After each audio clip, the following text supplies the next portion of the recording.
Hi అండి. పాడి పశువుల్లో పాల ఉత్పత్తి పెరగాలంటే పశుగ్రాసాలు అవసరం ఎంతైనా ఉంది. అయితే దీనికి గాను రాష్ట్ర ప్రభుత్వం గ్రామీణ ఉపాధి హామీ పథకం నిధుల్లో భాగంగా ప్రతి రైతుకు కూడా పశుగ్రాసాలు ఎక్కువగా పెంచుకోవాలనే ఉద్దేశంతో కొంతమేరకు నిధులైతే కేటాయించింది.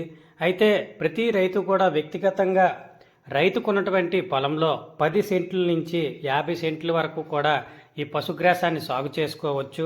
అయితే ఈ పశుగ్రాసాలు సాగు చేసుకునేటప్పుడు 50 సెంట్లు సాగు చేసుకుంటే 32,992 రూపాయలు ఇస్తుంది. అదే 10 సెంట్లు గడ్డి వేసినట్లయితే 6,599 రూపాయలు మనకి నిధులనేది ఇస్తుంది. అయితే మనం దీనికి ఏ విధంగా అప్లై చేయాలి అంటే మనకు దగ్గరలో ఉన్నటువంటి ఆర్ఎస్కేకి లేదా వెటనరీ హాస్పిటల్కి వెళ్ళినట్టయితే అక్కడ ఒక అప్లికేషన్ ఫామ్ అయితే ఇస్తారు. ఈ ఫాడర్ సీడ్ కోసం మేము ఫాడర్ పెంచుకోవాలనుకుంటున్నాము గడ్డి కోసం, ఆ గడ్డికి సంబంధించినటువంటి ప్రొసీజర్స్ మాకు చెప్పండి అంటే ఒక అప్లికేషన్ అయితే ఇస్తారు.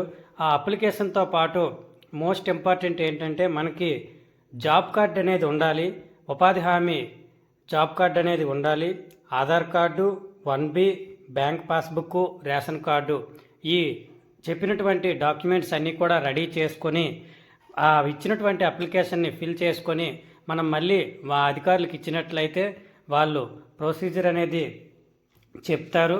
ఇది పూర్తిగా కూడా గ్రామీణ ఉపాధి హామీ నిధులతోనే ఇస్తారు కాబట్టి ఆ ప్రాసెస్ అంతా కూడా ఉపాధి హామీ వాళ్ళే చూసుకుంటారు. ఇక్కడ ఏకవార్షికాలు కాకుండా బహువార్షికాలు అనేవి పెంచుకోవాలి.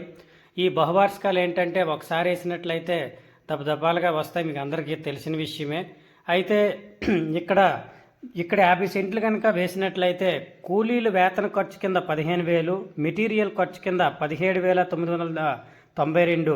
అంటే ఇక్కడ మనకి 10 సెంట్లు వేయచ్చు, 20 సెంట్లు వేయచ్చు, 30 సెంట్లు, 40 సెంట్లు, 50 సెంట్లు, ఈ విధంగా మనకి దగ్గర ఉన్నటువంటి భూమి బట్టి మనకు కేటాయించినటువంటి ల్యాండ్ ఇచ్చుకొని తర్వాత మన దగ్గర 2 ఆవులు ఉంటే 2 ఆవులకు తగ్గట్టు, 3 ఆవులు ఉంటే 3 ఆవులకు తగ్గట్టు ఖచ్చితంగా వేసుకుని మంచిగా పశుగ్రాసాలు సాగు చేస్తే పాడి పశువులు అవి తిని మంచి పాల ఉత్పత్తి అయితే ఇస్తాయి. మరిన్ని వివరాల కోసం మీ దగ్గరలో ఉన్నటువంటి ఆర్ఎస్కేని లేదా వెటర్నరీ హాస్పిటల్ని సంప్రదించినట్లయితే మరిన్ని వివరాలు మీకు తెలియజేస్తాయి.